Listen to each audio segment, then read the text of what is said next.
for coming to this session. My name is Xiaojin Deng. I am a senior web developer in the Institute of Global Environmental Strategies, IGES. It's based in Japan.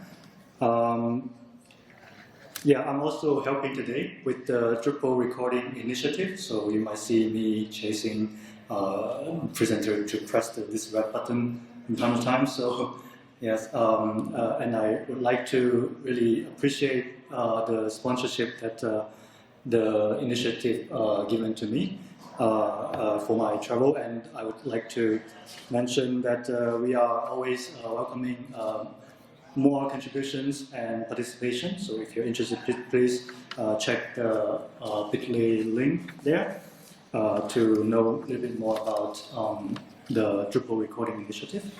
A little bit more about myself. I mentioned I'm a senior web developer, but I'm really pretty new to Drupal. I had an account in 2014, but I only started working with Drupal starting from around 23.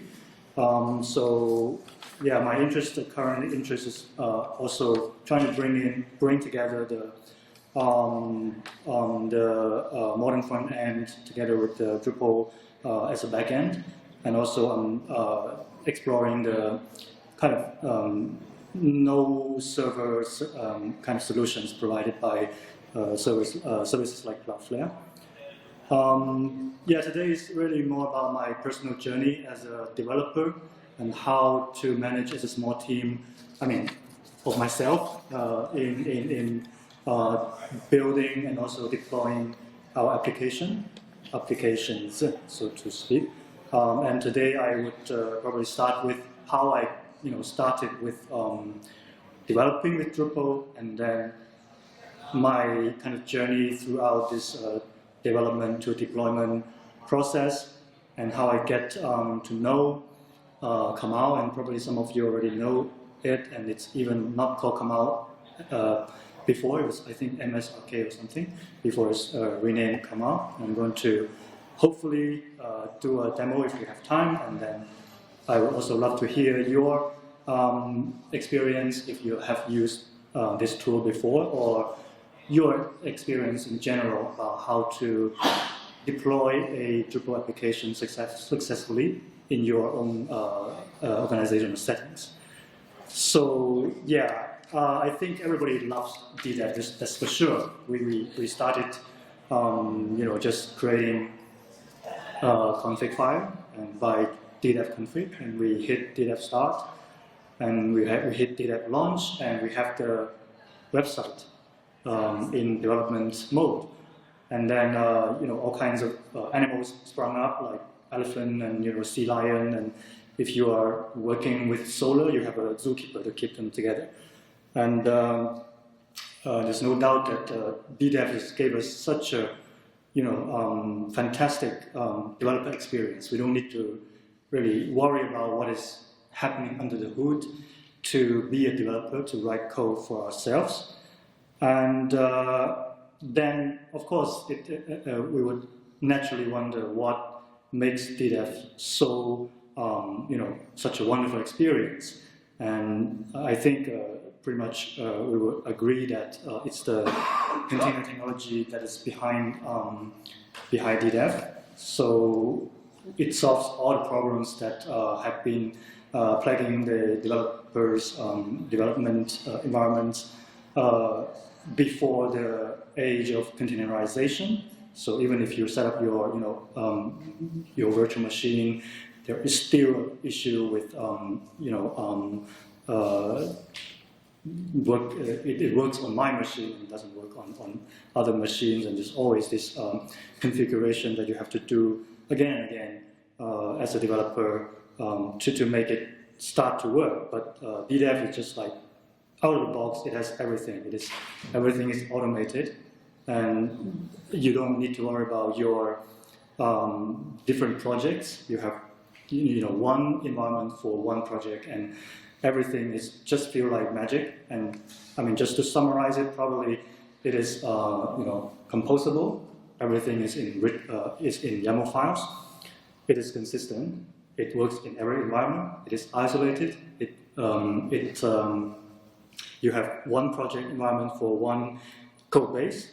It is fast, and yeah, I think Randy made a lot of effort into making this, putting mutagen into DDEV, and we don't even need to know what it is and how it works on Mac and Windows systems, and just the experience is frictionless. So as a young naive developer, I would ask myself, why can't we just deploy my application that I built on DDEV and just call it a day and just relax?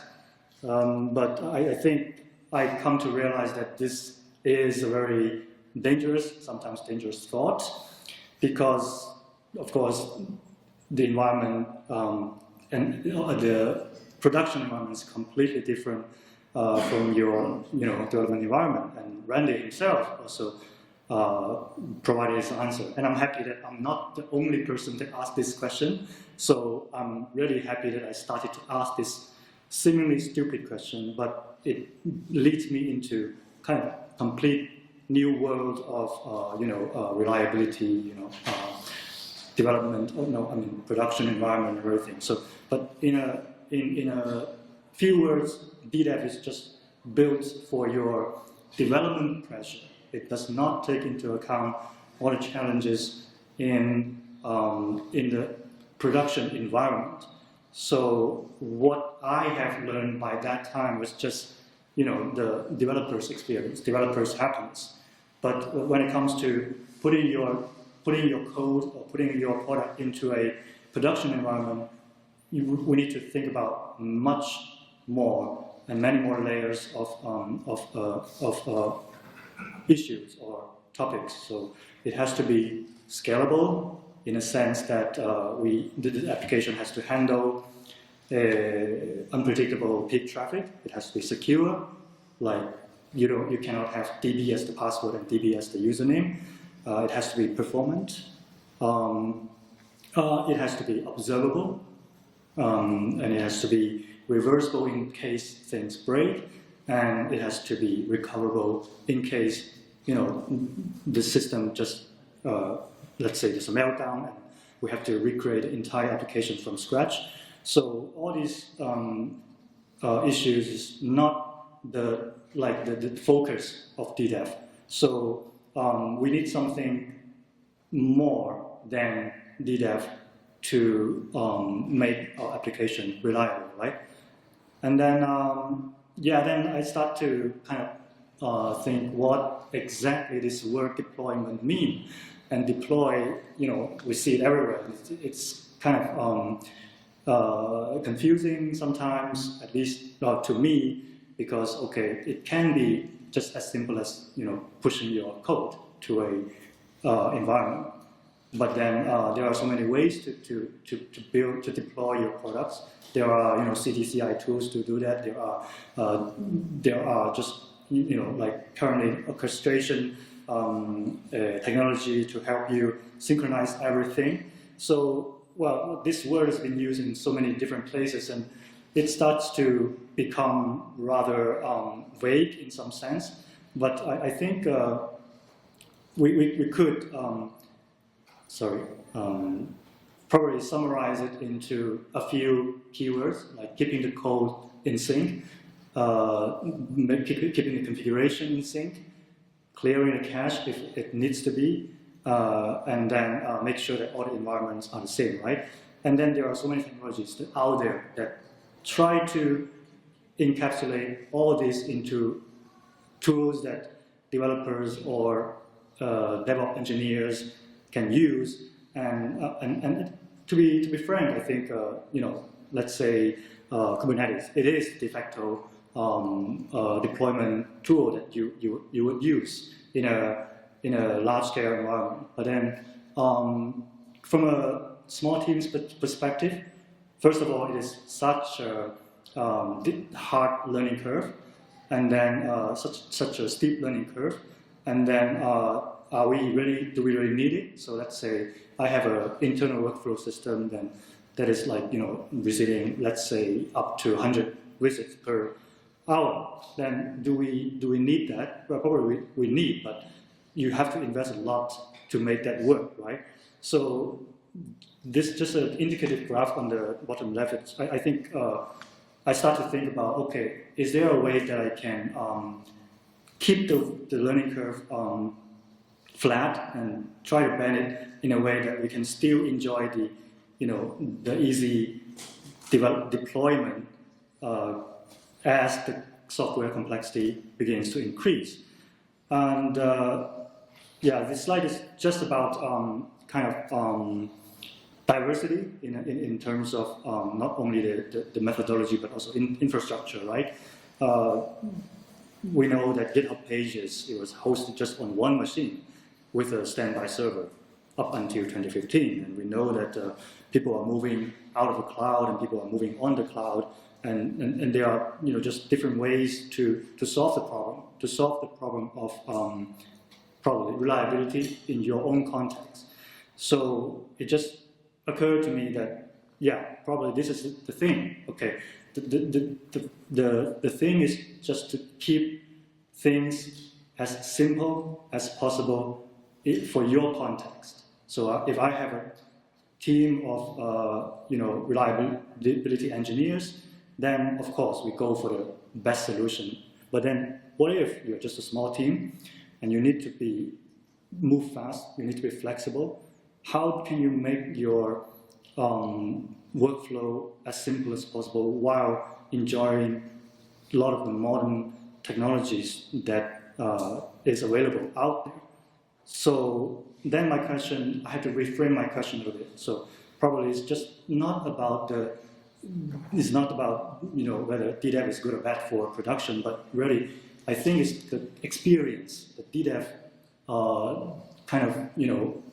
almost no code experience. You can just type one command, enter, and it goes. So then here's where Kamal comes in. And then for those who don't know, Kamal is basically a very small tool written in Ruby. It's created by DHH, David Hansen of 37 Signals. And the goal is to make it not a Kubernetes alternative, but lightweight, I would say, lightweight tool that you can that can handle your deployment with just SSH and Docker. So that is really, really nice. And then the promise of Kamal is zero downtime deployment, and then fast setup. As you can see in a few moments, the YAML file, it is also based on a YAML configuration, but the YAML file can be as minimal as a few lines of configuration. And because it runs on one Docker container, it's really, really light footprint on your infrastructure. You can put it on any virtual machine you have. You can put it on your own bare metal. You can put it on your Raspberry Pi if you want to. And that really works, actually. I tried. And then, of course, there's no vendor lock-in now that you can control where you push your, code, your deployment into. So, yeah, again, it's just based on SSH. So you let Kamal from your local machine use SSH and then log into your remote host, and then run commands just to pull the Docker container and then fire up the container, make sure that it's healthy, and then switch the container to a newer version. And the beautiful part of this is that everything that Kamal does is printed on the CLI, where you can see exactly what command is being issued. So basically, it's just Docker commands, like Docker list the latest containers, stop that container and start the container, something like that. So you can just see whatever command that is being issued. And this is the kind of hard requirement. So you just need a Linux server that you can SSH into using your private key. and then a DNS record that points to the IP address of that server. And then how it feels like is just almost like, you know, DDEV, like, okay, you initiate the project with Kamal init, which will give you 2 or 3, maybe 2, files that is absolutely necessary. And then you can, well, this is a little bit, the second step on the screen is a little bit interesting or different from you know, what you would do with Docker Compose, for example. You put a proxy without writing a Docker Compose configuration, but you kind of also deploy it, but it can be on a different server or the same server as you like. And once you have the accessory environment set up, you can just run Kamal deploy to deploy your latest version into the, you know, the server. So on the right is how it looks in terms of the flow. So you build the container on your local machine or your CI platform if you want, and then we will need a container registry. So it can be Docker Hub, it can be, you know, GitHub IO, it can be even your own registry running on your computer. So and then once it's pushed to the registry, it will we will log in by SSH via Kamal, and then Kamal will run that Docker command to pull, SSH, Docker command to pull the container and run it from there. And on the left-hand side, bottom left, I think I need to mention a little bit about how it works in terms of networking. So Kamal will create a network inside a Docker network named Kamal, incidentally, and then the incoming traffic will hit the proxy first, and proxy will take care of which application the request will go to. So basically, in one same server, you can have multiple services or multiple apps, and you can even have the same app, you know, in different environments. Let's say I want to have a dev, I want to have a, you know, testing, staging. You can put it technically in the same server, and then accessories can be, you know, shared also. It can be shared within the Kamal network, and it's really nice in the sense that you can just get the service name. Okay, I want Redis, and then you can just, you know, find Redis by Redis, you know, and then 67 something something. Then you don't need to worry about a lot of the networking details if you want to access an accessory. And of course, if you want to access an accessory from a different machine, that is also possible, as we can see later. Again, I think this is a conversation about Kamal, the tool, but I think the most of the pain is actually to put Drupal into a container. So containerization probably is the first step and the most difficult step. But once you get that done, you can, you know, use it for reuse it. And then Kamal configuration is the second step, less agony, I would say much less. And then with that, you can set up your own, you know, multiple environments, development, staging, you know, feature branches, whatever. And then the rest is just Kamal push, you know, Kamal deploy whenever you get a new version. So I think I've spent a lot of time talking about containerization, containerizing the Drupal, because as I mentioned, this is probably the most time-consuming part. But what I used was, I think what we need at the bare minimum is the Drupal core recommended composer setup, and then Drush for, you know, post-deployment, like import configuration, refresh, things like that. I would really recommend Redis or what do you call it, name catch. I mean, we are going for production, so we need to let's do it. It's so easy to do, as I will show you later. And then from the security point of view, you know, we have to follow all this, at least all the, you know, security recommendations from Drupal. In the settings file, we have to set up, sort, trusted host setting, and then the proxy setting, as we will see later. And also for Kamal will by default check the health of container before it switches on. So it works by checking the /up path, but we can configure different paths for that setup. And I have put the configuration in my Drupal in a GitHub repo. So feel free to check it out and fork it if you would like to. So the following one will be more about code or YAML configuration to set up the container. Here I would recommend using the Alpine because this would get the package really small. And then this is the first step, right? You need to get the composer built assets into the final image. So the first step is to composer install everything in a clean environment. So we get a PHP CLI and then add all the dependencies or libraries that is required to do composer install. And actually, if you're working with like an old, not old, but existing repo, you might need to add a couple of others like patch and CRL, something that is required to apply patches or run the scripts, right?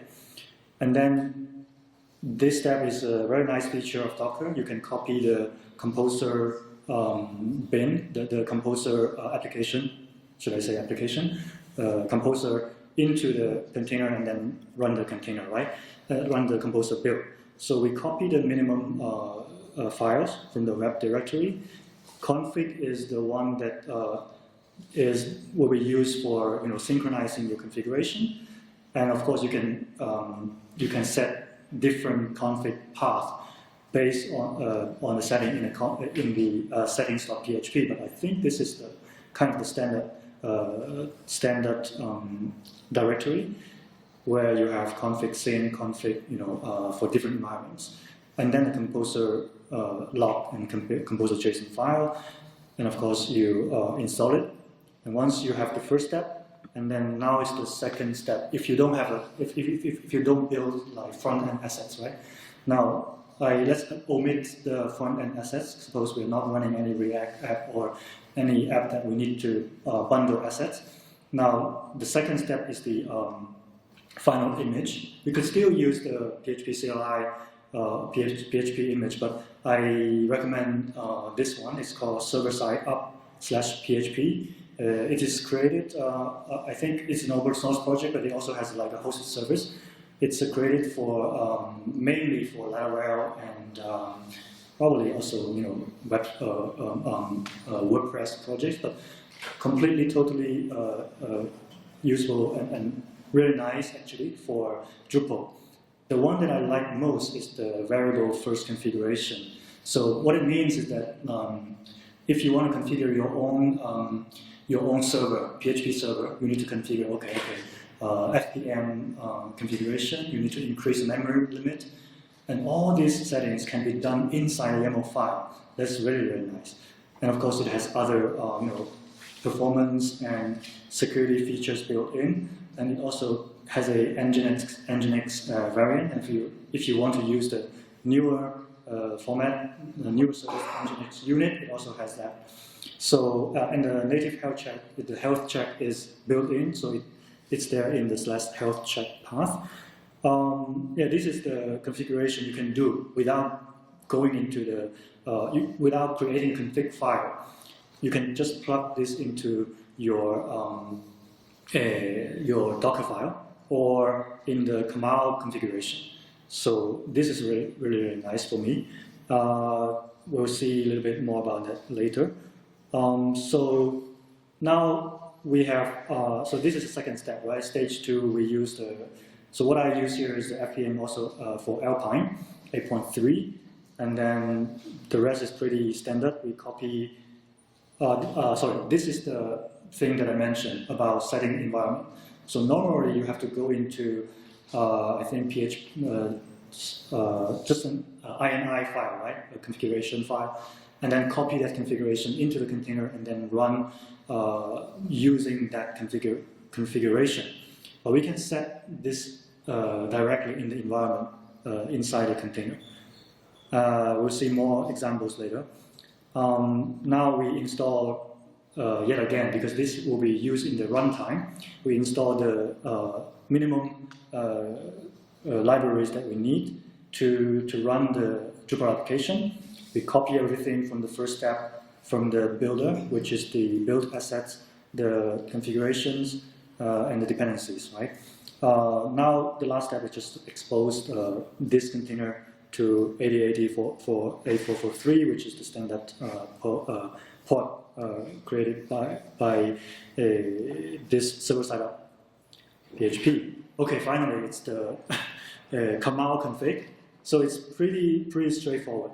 Once you hit Kamal init, you get two directories, hidden directory.kamal and then a config directory. So inside config you have deploy.yml. This one defines where the application will go to and all the details of this application. And as you can see in the bottom part, you can define different environments. And then the upper part, the middle part of this directories tree, you can see secrets. It's similar to .env, but a little bit more, I would say, secure, or yeah, in a sense that you don't really expose anything. And then the scripts, the hooks, is actually where we will run the Drush deploy scripts, Drush CIM, Drush CR, inside the hooks. So there is a pre-deploy, pre-build, post-deploy, a couple of other hooks. But I use this a lot, and I think this would be enough for a minimum Drupal installation. And this is the kind of the heart of the configuration. Of course, I think I kind of lie here because this is just the bare minimum for you to run a really simple application. So all you need is on the left-hand side the service name. This is absolutely necessary.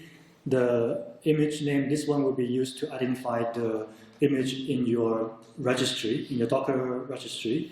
And the server, you can define one or more servers in case you're running like a load balancer, or if you're running like a worker that is not public facing, you can also define it here.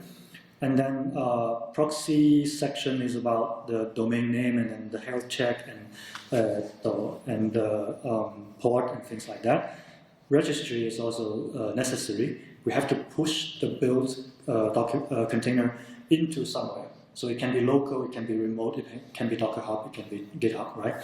And then you need to, even if you set up your own local registry, you have to provide the password. So this part is a little bit time-consuming, but you will enjoy the benefit of having a local registry. You don't have to take the round trip up to the internet and go down, right? And on the right side, we have an even more simpler configuration, and this is actually works because everything you write in a deploy dot something YAML, it inherits whatever that comes from deploy.yaml, which is the main file, and then whatever that is not explicitly written here will take the information from the parent deploy file, and then whatever is written here will overwrite the main file. So this is really useful if you want to create different environments, different testing environments, different development branches. And then a little bit more about the details of the settings. So we mentioned just half a page, but that was light. So proxy, if you just run without like a load balancer, or you just run it in for like a HTTPS, you would specify SSL to be true, which is false by default, and then you set your domain name, and then the port is 8080. It comes from Dockerfile, right? And then health check is the path where you know that you need to do some check and before you declare, okay, this is healthy. But sometimes there's an issue, especially if you set security constraints in the settings PHP, then it doesn't work. But my trick is to, well, don't do that in production, but my trick is to let it run first to check the robust.txt file. After that, most of the time you can switch back to the normal health check, because by that time your database is synchronized, your database is healthy, and then you should rely on a more robust health check path. For the registry, I think it's quite straightforward. We specify the username and then the password and the server. And then for the builder, we will specify the architecture on which the Docker container is going to run. So it's the server's environment. So suppose we are running on a Raspberry Pi, and we'll have to specify ARM, right? 64. And the context is also by default the Git repository. If we specify contact to be the current directory, that means even if it's like dirty, you haven't checked in your work, it will use the so-called dirty code base, whatever you have in that code base. It will run, it will build, it will deploy. But if you want a cleaner one, you can remove this line and you always find the latest check-in version in your version control. And here again, the environment you can put in whatever that you need to be there inside the runtime. And again, I have an example of setting the server configuration here. Thanks to server-side.php, we can enable the op-cache. We can enable, we can set different number of proxies, number of servers for FPM or Nginx, like that. And then whatever that is in a list inside secret is pulled from a secret file that we'll see a little bit later. And then these are the standard Docker configuration. You set a volume on your host machine so that it can persist the data, like the files at least. And then accessory, I will fire up a Redis accessory in the same host. So I think I should really mention that the port, the line in port, it's basically a Docker thing. It's not it's not a Kamal thing, right? If you specify 6379, this container or this service will be available into the world, even if you set you have a firewall. But if you just want it to be available inside your local host, so you have to write 12701 and then the local host port and then the container port. So this will make sure that it's only available within Kamal and within the host system. And then this is the really, really nice thing that Kamal can do. So you can define your own command. So just by typing this, we can run Kamal shell, and it will SSH into not the host machine, but into the container of the host machine, and you can run, just cache clear or something if you want. You can even define your own drush, like Kamal drush. Then it's similar to ddef drush, right? And then you can append whatever subcommand you have over there. I think I need to run fast, but again, let me show you how it actually feels like. So probably we don't need to go through the Drupal settings file now because it's really probably pretty standard, but just quickly. So it's settings, right? So settings. Yeah, so here I think it's so well documented that you will not miss anything. So let's just go through, and then here is where I define the database location. So yeah, I'm still not confident enough to build my own, to deploy my own database. So we have a managed database in a dedicated server. But you can specify the port and the connection details here, and then you can of course safely check in this file because it does not contain any secret information. Anyway, so there we follow the standard and then put in all the information like the source and then whether or not allow non-login users to update the database, and then things like let me go further down. Probably this is it. Yeah, this is also a Drupal specific configuration. Not exactly sure what it is, but here I think we would probably need to set this in order to make the Drupal settings file settings page not complain. So we actually we can define this right in the Docker file or the Kamal file, and then let this application only trust the domain that we supplies there. And then this is pretty standard. And then let's see what else. Yeah, almost towards the end. So this one is injected by DDEV. So you will get more detailed settings if you are running DDEV. So similarly, you can add a Kamal specific setting, because on Kamal, this Kamal host environment variable is always there. So if it's there, then we will load this settings.kamal.php, which is not much. So here is what I just defined the configuration for the Redis installation. This Redis installation configuration is taken from the Redis Drupal contrib project, so we can follow the instructions there. And then I also have some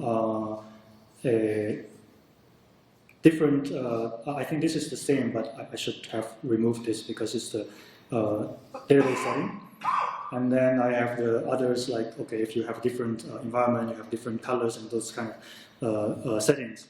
Or you can do by checking the actual environment passed in from Kamal. So let's quickly look at the Kamal configuration file, which is in config. Incidentally, it's in the same folder as the Drupal's config file, but we can configure that if we want. Here, yeah, I think I have explained almost everything here. And here I have some more aliases, so I can do deploy with a reflag that we can see the, even the details of the just deploy or just cache refreshing. So this is a really nice feature. And then, yeah, let's have a look at the local. Yeah, local is what I created just for demonstration, because if you can SSH into your local machine on Mac, you can do this by sharing your address or sharing your machine in a network. You can actually deploy to your local, so you can define a localhost domain, nara.local, for example, and then let it run on your local. So for this instance, I'm even using a local registry. So, but setting up this local registry is kind of painful because we have to set it up so that it accepts a password and so that it also runs on HTTPS. But theoretically, you can push to your local domain. So here on local, I created a database, my SQL database, in addition to a separate Redis. But so of course you can use it, for different environments. You can use it for your own other environments. So let's say I want to deploy locally. So I do Kamal deploy. I think it's L, right? Yeah, I forgot what I wrote, but basically just deploy local, and then the destination is the same as the file name here. Then Kamal will pick up this file name and then run the deployment. So as I mentioned earlier, you can see what is actually going on, right? Just log into the Docker registry, build application, and then push and then pull and log into the server, my local machine. But somehow, I don't know why, but actually running the local registry is slower than the GitHub registry. I think it pushing to the local, I don't know, some I/O problem that probably we can fix with mutagen. But for now, let's wait a little bit longer. But we can even try pushing it to a, sorry, it doesn't respond. Oh.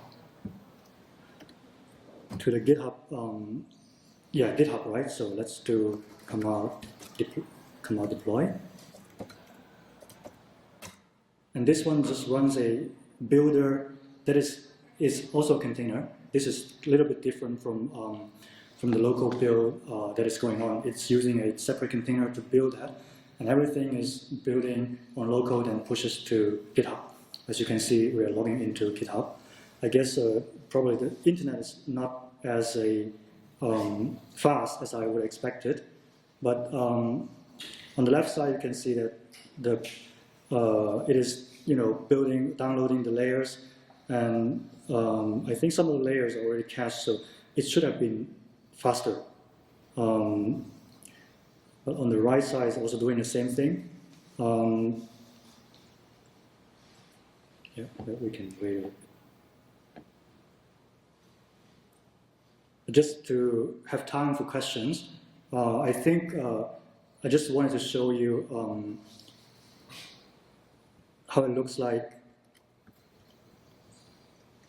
the wonderful website that we are building that is on local. And I'm using Drupal Canvas, which is, I highly recommend it if you haven't used it before. And then also it works on the internet, because I already set up the DNS point to the server that I'm deploying onto. Yeah, I think that's pretty much it. I would like to have some time for questions and answers, and we can wait for it to run. So yeah, thank you very much.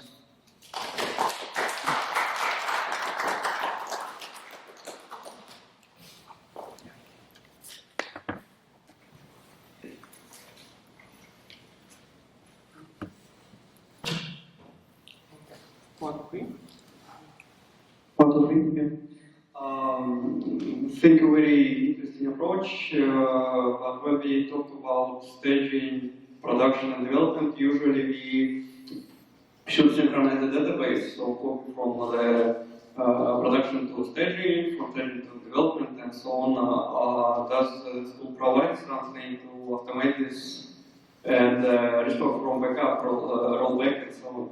Yeah, thank you very much. That unfortunately that's not included in Kamal. So far what I have to do is still have to run a script to pull the database from just like a Docker dump, SQL dump, and then push it onto the environment. Yeah, but once that is set up, it's pretty easy because you expect it would work. You can inspect whether the deployment works, whether the configuration works. But before that, you still have to set up the database somehow. Yeah. Thank you. Yeah, and if you use different database, for example, Solr, Redis, and MySQL, you have to make the instance snapshot if you use production, because if the, for example, Solr database is 5 seconds later than the MySQL, you will got an asynchronous version. So you found some solution to do this, or just by scripts? You mean the synchronizing the instance snapshot of different databases at the same second? Yeah, I think that's the most painful part, because I think I deliberately leave that behind, because I would say it's easy to containerize the fixed part, but the moving parts, it's really, really difficult, as you know. But luckily we are not like we are running a kind of like a low traffic database. So what I can do is I can still rely on the traditional way to, synchronize the database.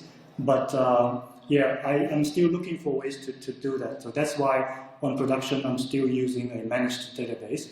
I can scale, I can have a backup, I can have a replica without needing myself to set up. Yeah. So I think that was also one of my message, that probably the moving parts, let's leave it to the professionals. And as a small team, we can do probably the fixed parts. Yeah, thank you. Yeah, thank you.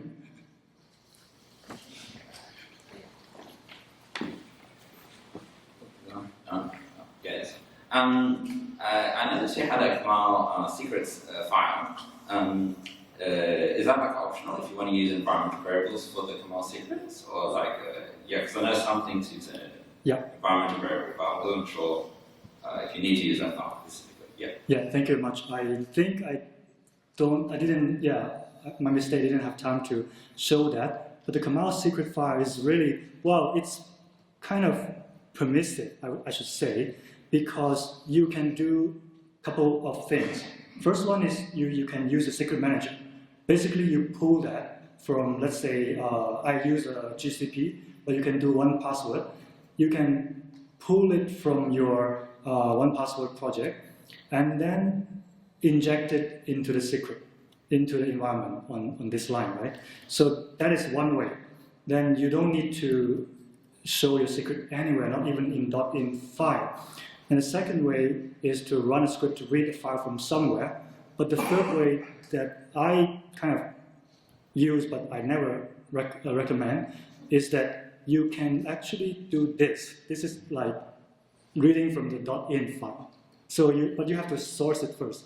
Whenever you're in your directory, you source the directory .in, and then it would be available, and then it would inject into the Docker file. Yeah, this is like a hack, but it's useful for a quick job. Yeah. Okay, cool. Thanks. That's really useful to know all the different ways you can inject the passwords, not just not hard coded like I thought. Yeah. Thank you. I do have a question. I think Josh asked the same question. I guess, but when you say actually you set up the environment somewhere and then you just put the example I can say is just create an initial project in somewhere. Like I think your IP address is hard coded. Did you like sort of where you actually host your environment? Like, did you create some kind of blueprint environment already, and then you push your application? Yeah, thank you. So yes, I think this one is almost one of the few things that you have to hard code, the IP address. And then to answer your question about the setup, you don't need to do any setup as long as you have your passcode, your SSH key, right? So usually SSH key is not enabled by default, but in many cloud environments, they let you just paste in your public key when you create an instance. And that is the only thing you need to do. You paste in your public key. Now Kamal will have access through SSH. But then, what else I should mention? Of course, you still need to do like the security hardening. So what I use is you actually deploy your application to AEC2? Yeah, you can. So what I do is for your application is for my application we use DigitalOcean, or you can use whatever cloud you want. You just fire up a instance, and then what I do is I run a Ansible script so that it set up the firewall, fail to ban, all kinds of stuff. But that is the bare minimum. Once that is set up, you don't even need to install Docker. Kamal will install Docker for you. Yeah. Thank you.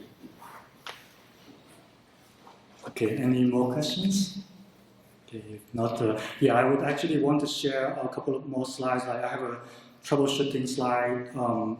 If you are still interested, I think this is kind of a lot of information, but it will be nice if you want, you can take a screenshot. Or I can put it into my README, because this is really, really useful if you are trying to set it up first time. Yeah, that's all. Yeah, thank you very much.